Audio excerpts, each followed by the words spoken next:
Welcome, welcome, welcome back, my Be Health Empowered family, to another episode of Excuse Me, Doctor. I am Dr. Melissa Clark. Please call me Dr. Mel. I'm your host each and every week here on Excuse Me, Doctor, where we bring you very carefully curated, evidence-based information to help your health and help you make decisions about your health, whether it's for you, whether it's for a family member, and even for your community. So thanks for joining us. For our newbies, just tuning in for the first time. If you're tuning in on Facebook, please remember to hit that like button. If you're on YouTube with us, please hit that red subscribe button. We really, really appreciate you for that.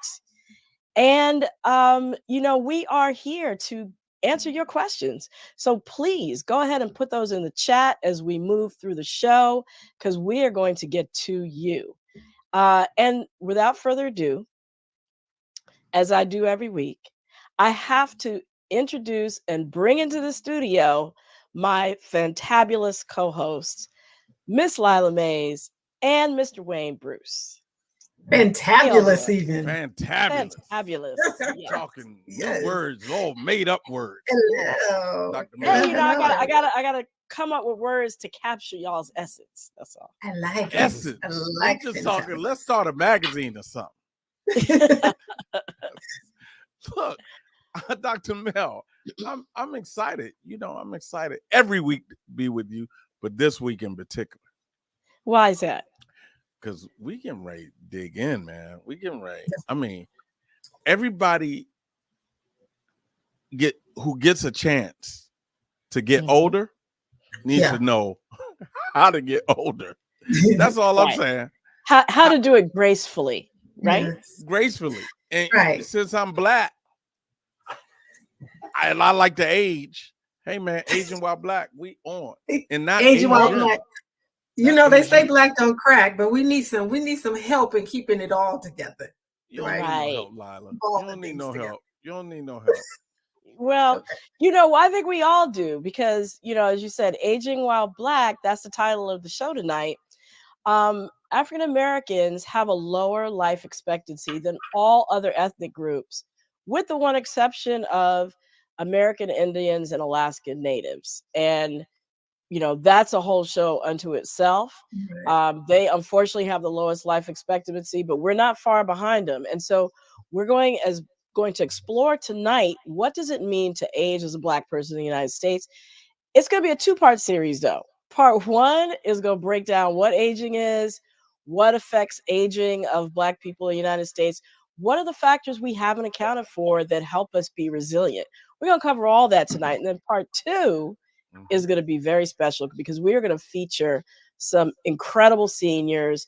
We're going to have a lifestyle physician who's going to talk about helping us age gracefully, right? So that's going to be part two, but part one tonight is going to be on. Why when you said gracefully, you did your hands all like this? That's gracefully. That's graceful. Gracefully? You got to act it out. Visual aid. Gracefully? So every time you say gracefully tonight, you're going to do this? No, just that was the intro setup. Bank that one. Y'all bank right. it. Exactly. Refer back to it. Right. Cool. Well, but excited. before we get into that, we got to do what? We gotta see what the was in the week that was. Yeah. Right. Our weekly recap. The weekly recap. I gotta come up with something like that. I know we do, but so let's jump in, because this first one is really impacting me this week with Miss Wendy Williams' diagnosis. So she's joining some other famous people who have aphasia and dementia. What kind of dementia does she have, Dr. Mill? It's called frontotemporal dementia. Okay. And what is that? Well, people might remember Bruce Willis several months back got diagnosed with the same thing. And it's important to remember dementia is an overall term that describes any diseases that cause the brain function to go down over time, right? Right. You can think of it as brain failure. So Alzheimer's falls under there, something called Lewy body dementia, Mhm. and frontotemporal dementia also is in that. It's related to a buildup of toxic proteins in the brain that destroy the substance of the brain itself and cause it to waste away. And as that happens, a bunch of different changes occur. And frontotemporal, the front of the brain, which is responsible for executing tasks and planning ahead, a lot of your personality, and then the sides of the brain. So that's the temporal area, frontotemporal, which is Mhm. responsible for speech. So those are the areas that get affected. Oh, wow. Wow. Yeah, and it was very sad to hear that Wendy Williams has this diagnosis. Yeah, because I mean, growing up, I always heard of older people, like much older than Wendy and much older than Bruce Willis, having it, right? But it's happening more to people in that age range, and I find that Right. Yeah, actually, the onset for frontotemporal dementia is earlier than for other kinds of dementia. So okay. 45 to 64 is the most Mhm. common cause of dementia for people who are under 60. Okay, so you mentioned like the brain function in terms of like planning and that kind of thing. What other things might Mhm. Wendy be going through with this new diagnosis? Yeah, so it affects your behavior, your personality, your memory. And so people's personality starts to change. They're not able to carry out everyday tasks. It affects their ability to move. And as I mentioned, their ability to speak and express themselves. That's often what comes first, which is ironic given that she's a communication and media person. Right. And unfortunately, the life expectancy is only around 7 years after the diagnosis. Wow. Wow. Why do people get it, Dr. Mill? So, up to 30% of cases have to do with the heredity. You know, you get the gene. Mhm. But the rest, the vast majority, nobody knows. They're trying to figure out if it's linked to. I thought this was interesting to mention whether it's linked to thyroid disease because we know Mhm. that Wendy Right. Williams had hyperthyroidism, right? So Mm-hmm. Right. they're investigating various hormonal links. That's one of them, but they don't really know yet. Researchers don't know. Wow. Okay. You know, Yeah. it was particularly tough. I don't know if everybody saw on the internet. It was a clip going around with her and Black China, Mhm. uh, Mm. where it was really, really a sad thing to watch. Now I don't care if you like her or not, but Right. if you have a heart of any type, Right. you feel for people going through things that are really painful for Yeah. themselves and their families. Yeah, Right. it's tough. I haven't watched the docu series. I don't know that I can, but yeah, I've seen a bunch of Yeah, clips on social too. Like, yeah. A friend of mine's mom, very close, who helped kind of raise me. Uh, she went through frontal temporal mm, dementia. Mm. Yeah, Wow. It's tough. Any kind of dementia is tough. So we yeah. will, pray for her and pray mm-hmm. for her family, definitely. Definitely. Yeah. Um, all right, I'm gonna move on to number two. Let's All talk about boogieing the night away for weight loss. Yeah. right. All right. So this is the thing. If you're trying to lose weight, but you are not the gym rat kind, or you don't live somewhere where you could go out, it gets dark at night early, you don't want to go out and walk. All you gotta do is put on your dancer shoes and put on your favorite music and just let it ride because research has shown that people who dance 3 times a week for at least 3 months reap the maximum benefits. They lost about 4 pounds of fat, not muscle, during that time as compared to people who didn't dance, and they even shaved an extra inch off of their weight, off their Okay, so waist, rather. I could twerk. I could get on the Yeah. pole. Oh Lord. Oh I, Lord. what? Oh Lord. Right, Dr. What Yes. pole are Mill? we talking about? What pole are we talking Any of that. about? Twerking. Any Just of the that. exercise Twerking. pole, the dance pole, but to dance. Yes, any of that. You could even do TikTok dances. The more creative and the more animated those people lost, the more weight, you know, We the used to more be talking vigorous about it was. African dance. Our ancestors, I mean, was That's talking. where African twerking dance, came from. jazz And we up dance, here talking any about of getting it. on a pole. Well, Dr. Mel, this show has turned left. This is at a well, left turn. it builds athleticism, that pole dancing, but Yeah. dancing itself burns about 300 calories an hour. Okay. So it does take roughly about 12 hours to lose a pound. So the thing is consistency. The thing is consistency and sticking with it over time. That's the key. Right. But it's fun. So people would typically stick with it, right? Shout out to our homegirl Tynesha, who had a 100-hour dance exercise challenge the month of February. And a huge part of her routine was getting her move on, dancing. All right. Shout out to Ty. Go Tanisha. Shout out to Ty. She lost over 100 pounds, right?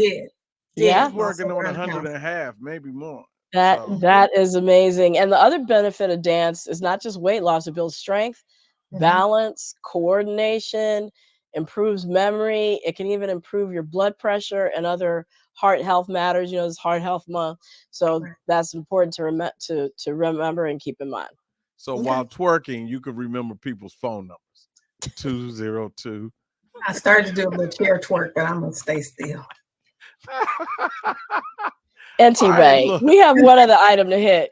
Let's move on with that. So look, you know, I always get the sensitive to men items. So you can eat your way to better sex post prostate cancer. I mean, that is correct. Just beating prostate cancer is time enough. Yeah, but that is you true. can start eating your way to better sex. This is a whole lot. Well, and other things and other benefits with a plant-based diet that's low in dairy and meat, but rich in fruits, vegetables, grains, nuts, you know, plant-based diet. Right. Yes. Turns out they researched that and that they found that it can improve sexual and urinary health. So what does that mean? Better and more frequent erections, better urinary flow in people who had been treated for prostate cancer. And those are real issues for people, for men who are surviving prostate cancer, and they've been treated, didn't matter whether they've been treated with surgery or whether they've been treated with radiation, both groups improved on this plant-based diet. Wow. And we also know that from even before this, that switching to a plant-based diet after prostate cancer reduces the risk of the cancer coming back. So it's a whole bunch of benefits that people need to know about. Yeah, I had two friends. I always know somebody. Two friends before the age of 43 that were both diagnosed with prostate cancer. Wow. Both of them before 43.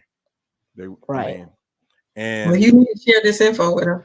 I will share that info because one of them, unless they've been eating really big plants, hadn't seen a plant. I'm just let's. Okay, we can move on. On that note, we have another segment beyond the recap that we need to. What y'all think?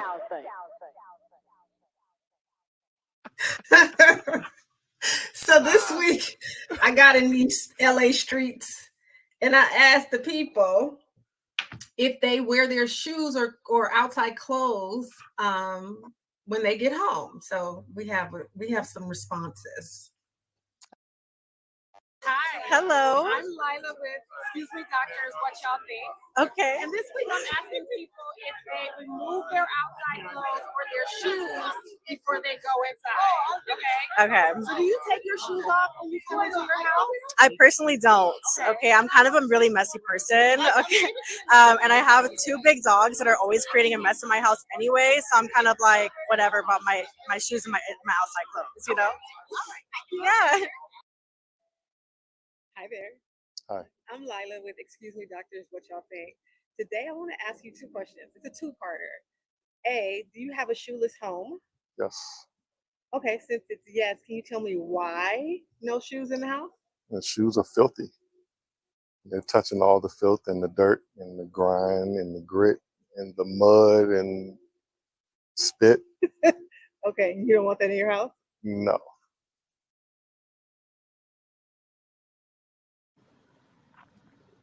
And there you have it. And there you have it. Two opposing viewpoints. Two opposing. Oh, shoeless Joe Jackson there. The first time I thought about it was when I was in New Orleans for Mardi Gras. I walked on that street and thought to myself, oh my God, I can't walk into the place I'm saying with these shoes. But, I think from a medical standpoint, as far as the, removing your clothes, because some people actually even remove their clothes when they go out the house, go back into the house. There's no real evidence that says, you're going to carry diseases in on your clothes. There are very few, with the exception of lice or scabies mites. And that's really rare for that to happen. Usually that comes from using like dirty towels that haven't been properly laundered in a gym, that kind of thing, as opposed to you're sitting somewhere and it getting on your clothes or your shoes. But, for some people, it's just gross. So that's reason enough. So this is I'm looking at people in our chat audience, for those who are watching live. And Pebbles Brown says, I even keep shoe protectors on hand for any maintenance person or contract worker. And she said, we've done that. Yep. Absolutely. Do not wear shoes in the house. So nasty. And then the nasty emoji. Just in that. Wow. Pebbles, give it up. Thank you. So, like I said, I think most people, from a cleanliness standpoint, not having to, deep clean their house every 5 minutes, go with the shoeless, but the clothesless, the clothes changing, no real evidence for it. But thank you, Lila, and to our Be Health Empowered family that weighed in on this issue. We are going to see you guys later. Thank you so much. And we're going to move on with our Aging While Black. Aging is what we get to do if we are so blessed. And as I mentioned before, we have a 2-part series, with the first one being tonight. And we're going to talk about what aging is, what causes it, and what makes aging in the United States different for Blacks compared to whites. Our second part of our 2-part series is going to feature seniors who've cracked the code, so to speak, and have aged gracefully. We're going to hear their stories, and we're going to have a wellness and lifestyle medicine physician who's going to weigh in on some strategies for healthy aging. So you're not going to want to miss that. And you're not going to want to miss this, because we have an incredible guest who's going to help us understand aging while Black tonight. Her name is Dr. Lauren Brown. She is the Assistant Professor of Gerontology and the Edward Schneider, MD, Chair in Gerontological research at the University of Southern California School of Gerontology, where she studies and teaches what's happening to our bodies and our minds as we age, and the unique difficulties that Black Americans face in maintaining physical and psychological well-being as they age. Thank you so much for joining us, Dr. Brown. I'm so excited to talk to you. Thank you so much for having me, Dr. Clark. Absolutely. Well, let's start at the beginning. Can you kind of paint for us sort of a broad brush of what's happening to our bodies as we age, regardless of who we are? Yeah, I'd love to do that. But before I do that, I want to let y'all know that I definitely take my shoes off when I go in the house. Point blank. Okay, so what is happening to our bodies as we age?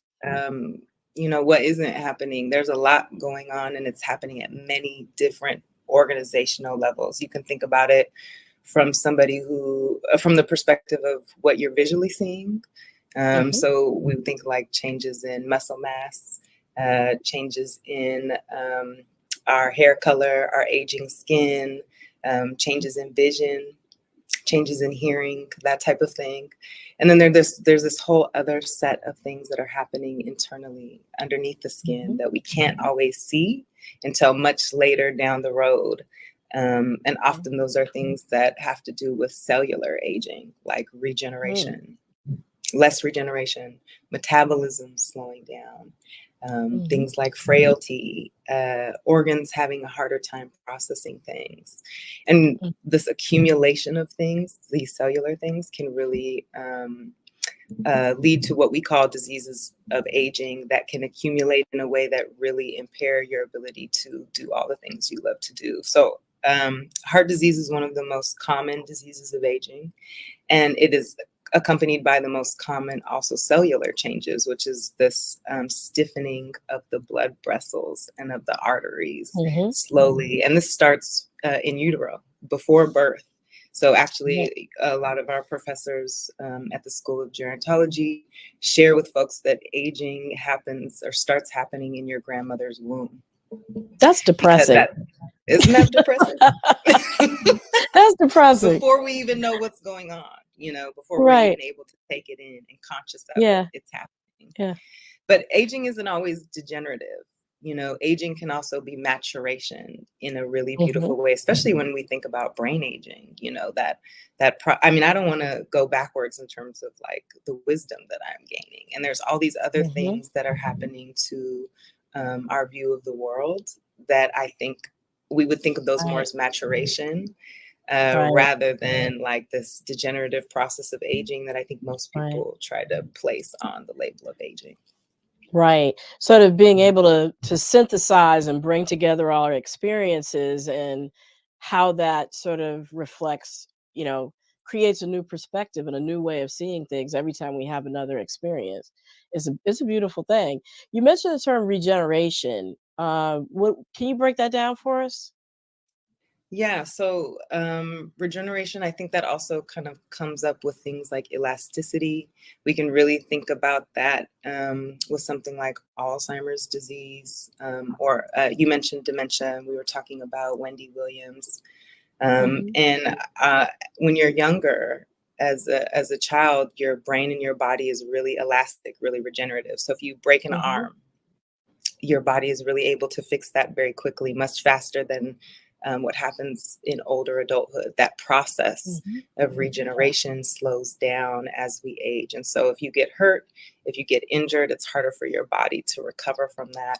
And one of the most hallmark diseases of aging that really incorporates this idea of losing elasticity is the brain, because as we age, your brain starts becoming as elastic, and so then you start to see things like dementia, because oftentimes your brain is able to compensate up until a certain point, and you don't even see what's happening underneath until all of a sudden in your 60s and 70s, it becomes very obvious what's happening. And this process has maybe been happening over a long period of time, but it only becomes noticeable to you and to your loved ones once you get to a point where your brain can no longer compensate for what's been going on.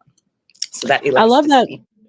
Yeah, I was going to say, I love the word elastic, because another place you see elasticity is the skin, right? Right. And you think about, when you pinch the skin of a baby, it bounces back like immediately versus if you pinch the skin of an older person, it kind of slowly goes back into place. Exactly. And just like a rubber band, that's where the concept comes from. And if you have an old rubber band and you pull it, it breaks versus a fresh one. So lots of analogies there. I love that word. So Lila mentioned the saying "black don't crack," right? But tell us, what we see on the outside of older Black individuals, does that always reflect what's going on the inside? I love that question. I think that's oftentimes what most people come to me for, is like, how do we solve this? How do we solve this aging problem? Or you don't see it on the outside. So, we think that aging is going well if you can't see any of the hallmarks of aging. And Black people have some really amazing skin and anti-aging properties that are already happening within us without us doing anything, that make us look much younger oftentimes than we usually are. Or people can't guess our age, they can't tell our age, and we take that as a compliment. But many times what's happening on the outside is not a reflection of what's happening inside. We say Black don't crack, but as you brought up, we live on average 6 to 8 years shorter than white people do. So if it was true, obviously I think the data would look a lot different in terms of we would be achieving lifespans or reaching lifespans as long as white people, or even longer if what our skin is experiencing was also happening on the inside. But part of that is this, this idea that things are getting under the skin and impacting Black people. And that is really where we need to be thinking and talking about, because all of the Black don't crack, that's a very superficial view of the aging process. It's not getting underneath. Yeah. Right. So what are the factors that contribute to that age gap, that disparity in longevity for Black people? Yeah, I mean, I think it's really important here to emphasize social factors. If you look at the history of science, like early 1900s, think like when Du Bois was coming out, he was really fighting against eugenics and the eugenics movement that was starting at that time, that was blaming Black people's health spans or lifespans on their actual genetic or biological disadvantages. It was a way to justify enslaving Black people and imagining them as less than human, to deny rights to Black people. Sure. And so, the terrible history of what science has done in trying to justify the difference in lifespan between Black and white people, or Black and other people. But as we've gotten to the 70s, 80s, 90s, social sciences have started to kick in. And Du Bois was a part of that original movement, where he's saying, actually, it has nothing to do with biology. It has everything to do with the lived environment that we're placed in. And that lived environment in the United States is especially toxic for Black Americans, especially in the early 1900s. But still, there's evidence of all of it today. So we're thinking of things like incarceration, excess incarceration, housing insecurity, racism, discrimination. We are now measuring all of these things as social scientists and connecting it to diseases of aging, to cellular aging, to lifespan, to mortality, to mental health. We are able to finally show in data how a lot of these social stressors that Black Americans have been living under since our arrival here in the US in captivity, we've been able to show now that all of this has mattered for our health and wellness in the United States. Yeah. Wow. And it's no surprise, if you think about it, it's just there hasn't been a lot of thought put to it. And you mentioned cellular aging. What effect does stress have, like these stressors that we are under? What effect does that have on our bodies and on our DNA? You mentioned at the cellular level. Yeah, this is a really rich topic of work that a lot of excellent researchers are working on. So stress, although usually we conceptualize it as something happening in the external environment, it's also something that, because of how we're thinking about it and how it impacts us, it becomes something that's internal now, and that we house in our bodies in different ways. And that housing, depending on how we do it, can really impact different parts of our bodies. It can, from a cellular level, slow down your cellular division. It can change cellular division. It can change how your cells are interacting with each other. And then it can grow up from there to start to impact the speed at which you're actually aging. So there's something called accelerated aging. Some of you may have heard of the weathering hypothesis. Arlene Geronimus, who's at University of Michigan, wrote a really great book on weathering and put this hypothesis forward that essentially this stress that you're experiencing, and especially chronic stress, things that show up every day in your life on a regular basis, these things over time actually speed up the aging process, or weather you down to a point where you no longer have the ability to fight back these stressors, or your body's no longer able to respond in a way that supports your ability to fight here, to fight and stay here, and be a part of this space. So that weathering process is really something that I think, when you're thinking about stress, it's something that's really dictating our experience here as African Americans, because we are and have been measured to been shown we experience so many different types of stressors over our lifetimes, and they're racialized. Many of them are racialized stressors, structural racism, things that we're not even aware of sometimes, that are impacting our bodies and the environment, and that can really impact our disease accumulation. It can impact our mental health, and it can even impact our genetics. Wow, that's a lot. Now, what does your research do and say about sort of that accepted weathering theory? Mm-hmm. Yeah, I think so. Most of the Black aging story is very narrow. It's very much centered on this, the trauma of Black people, and like using that as a means to suggest that all Black people live shorter lives with more disease, more disability, and as a result die earlier. I think that it's appropriate. That work is appropriate. That work is necessary. That work is defining a story that is happening to Black Americans in the U.S. But I think what it misses and what it loses is our agency in that process. And in responding to that stress, we have developed so many things to cope with these stressors.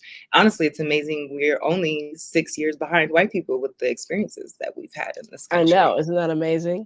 It's amazing. So there's already things that we're doing as people that activate our agency and show our coping, and that we're not just the sum of our stressful experiences. We are much more than that. And our lives are just as worthy of being told. And just realizing that in general, the way that we think of our stress experience is not the same as how other groups or other people think of their stress experience. And we need to, that's not always reflected in data. Right. So how can we measure that? How can we show that in data? How can we measure and show that in data?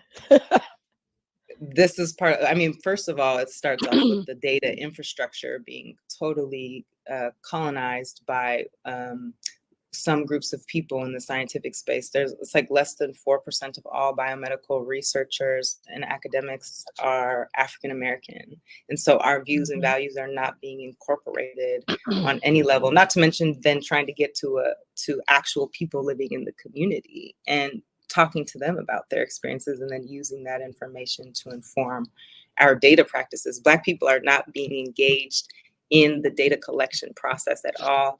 We are second class when it comes to that. They design it around white people and then they apply it to us. Right. And so a lot of that data is not actually coming out of the logic and the things that we think or do or feel about our experiences here in the US.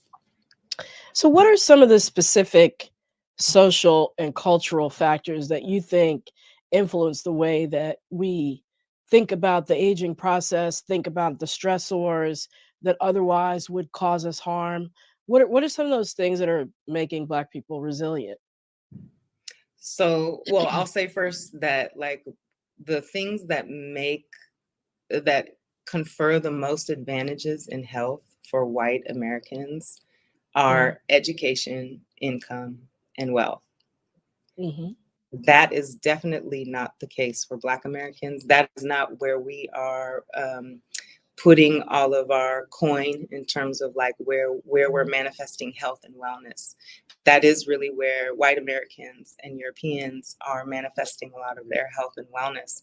And so we have to look outside of these kind of traditional wealth accumulation and higher income and achieving. And we have to look beyond that in order to find the things that work for us. And we've been very creative in doing that and have a really beautiful, I think, set of things that have grown so naturally from our experiences here in the US. So things like our social support and our connection to community, religion and spirituality, familialism, checking in on our elders and incorporating them in our society. Did you say familialism? Meaning familialism. Family. Okay. Yes. Those family ties. Family structures, yes. Right. Yeah. Yes, yes, Getting yes, together, yes. family reunions. Right. Yes, Yeah. yes, exactly, exactly. Coming to see the people that you care about, checking in on older Mhm. adults, making sure they're aging with support and in homes that are loving with food, that they need to be healthy, safe and stable housing. Things like that can really Mhm. be important in making sure that we're aging longer. And of course, then there's all of these things you can do on an individual level. It's things like exercise and food, and like you were mentioning before, the plant-based diet. Those types of things can Mhm. go a long way. But those are individual levels to approaching aging. And I think what I'm more interested in is trying to foster what happens at the community level to improve our collective ability to age longer as a group, rather than just Right. thinking you should exercise, you should eat Right. better. That it's behavioral, it's individualistic, and it's very American. And so I feel like changing our perspective of how we can help each other, that is a communal perspective that Black Americans are taking on and have taken on for many, many years here. So I'm going to ask my co-host to come back in. I'm losing my voice. No problem at Co-host. all. Yep. Oh, I'm sorry to hear that, Hi. Dr. Mel. Does Dr. Mel need a doctor? Sorry. Possible. Possible. So, Lai, you want to go first? Yes, absolutely. So you just mentioned taking this from an individual sort of approach to a community. Can you give us an example, Dr. Brown, of how we can create community around us being healthy, living longer? Yes, I would love to share some amazing community efforts that I've seen around aging that have been really impactful for me, but also for the communities that I'm a part of. Support groups. I'm sure that this is not extremely popular. It's not a popular topic. It's hard to get people to go. Support groups for caregivers, support groups for people with dementia, support groups for certain types of diseases of aging. Because Black people often experience so much turmoil in getting to the doctor, discrimination, being discounted, not being heard. Because we experience so much of that, it's really important that we find avenues outside of the doctor's office to support each other. And these support groups that are often they're faith-based, or they're connected to a church, they're organized in certain ways. They can be spaces where people can come to talk about their experiences and get information. And that's from things, starting with like actual disease management and how to support each other in caregiving and meals, and trying to improve the condition of the person we're caring for. But it also goes out to asset planning and thinking about end of life care and when to get on hospice and how to get Medicare, how to get insurance and the things that you need. This last third of life, 60 plus, is extremely hard to navigate all of the resources and the insurance spaces and the hospital systems, and doing that in community with other Black people who are also navigating those systems. When I tell you that this is an incredible resource that has undeniable benefit for the community, like these support groups can really change your ability to navigate these spaces for your parent, for you, for your loved one, for your children.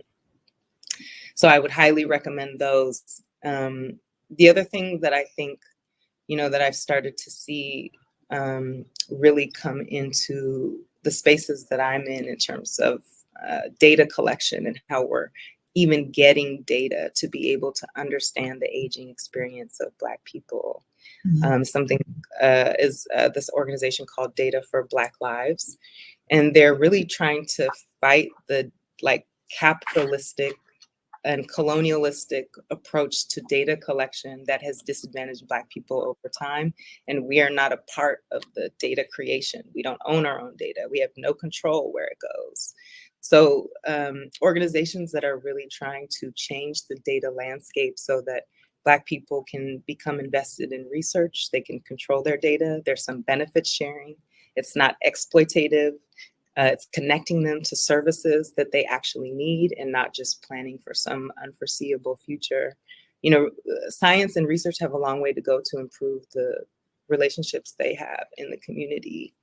And there are organizations like Data for Black Lives that are really intentionally trying to change the data landscape so we can even learn about what are the things that we need as a community. Okay. You touched on so many things that are hugely important to all of us as we have, me, Dr. MEL, Wayne, are and have been caregivers to Right. parents, our loved ones, right? And I didn't know how to tap into a bunch of those resources. I had to just create them myself. So thank you for, I always take notes. Data for Black Lives, I think, hugely important. Go ahead, Dr. Sorry, MEL. go ahead. Yeah, I was just going to say, it's like every time those issues come up, people are sort of figuring it out on their own, right? In terms of not knowing where to go when they all of a sudden have to be a caregiver, and really sort of thinking about these issues proactively so that they're not scrambling at the last minute. I think, as Lila said, each of us here have been through that same journey. I know you mentioned, yeah, go ahead. Go ahead. I just have a question. We mentioned that Black people live shorter lives. So do you know the information on whether Black men live longer than Black women? Do you have that? And do you have the things that do you know, understand why that happens? Black men unequivocally live much shorter than Black women. Women in general live longer on average than men do. Sorry to tell you. But you guys are well cared for, so rest assured. Women are outliving men. And I think for Black men, there are particular things that take Black men out of the population very young and contribute to so if you have more people dying in their teens, 20s, 30s, that expected years of life that we lost because of how they were pulled out so young, we're losing a lot of potential there of just having Black men die from violence in early life, and then dying earlier from things like heart disease and cancer and not making it till their 60s and 70s. And so, these diseases of aging, the things that are driving the disparity between whites and Blacks are the biggest drivers are, number one, heart disease, and number two, cancer. Then after that, there's a huge drop. Oh, cheers. I knew Zoom was that's important information that we wanted everybody to pay attention to. Okay. We saw the balloons. Yes. Yeah. We might have to incorporate that into the next show. Right. So yeah, they're heart disease and cancer, which kill Americans. Those are the top killers for Americans in general. They kill more Americans than any other disease. Most of us will die from heart disease or cancer.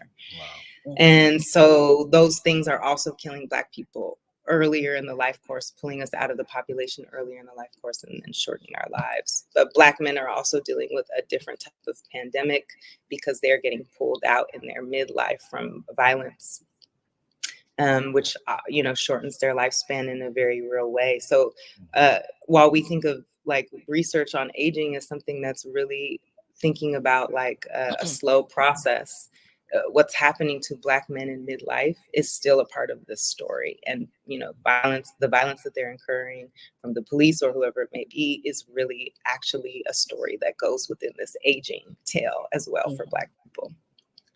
So we have a question from Kathy Sindos, and I don't know if you can answer this, but before we go to her question, I just want to say that is very encouraging, but also very discouraging news to hear about Black men.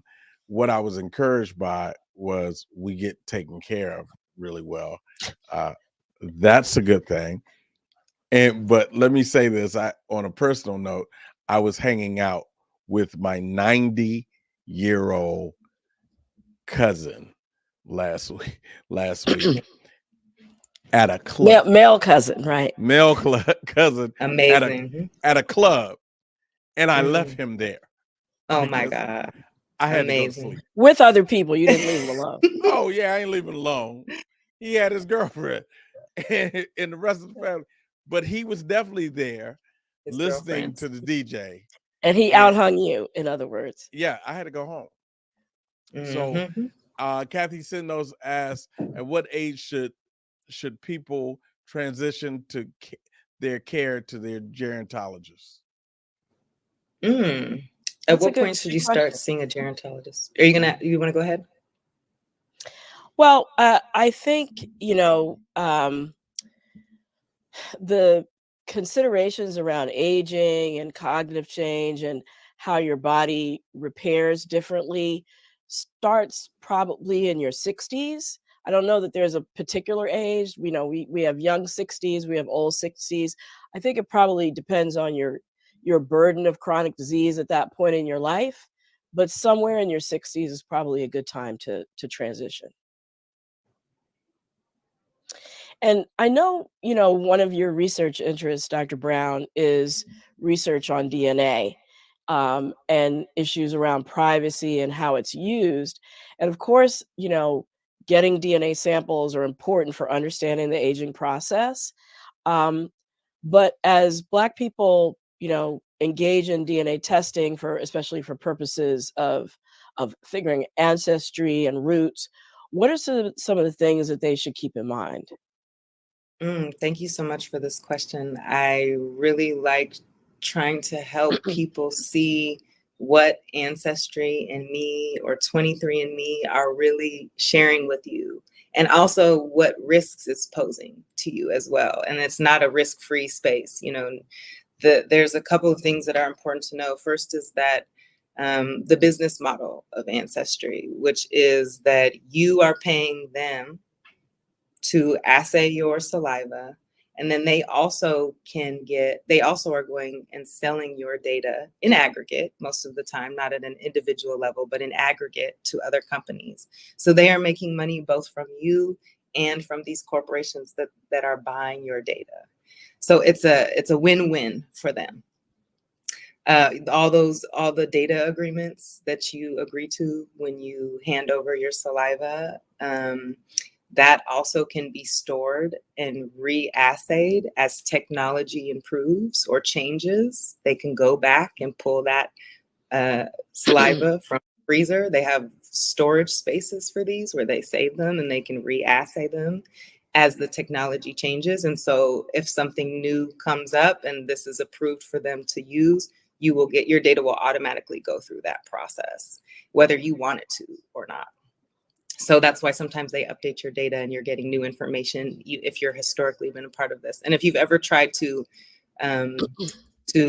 remove your data from this repository, it's like calling AT&T, when you want to cancel or Spectrum, when you want to cancel your cable. They transfer you to 60, 100 million people and tell you that they can't do it, this can't do it, and then they try to convince you, it's a lot.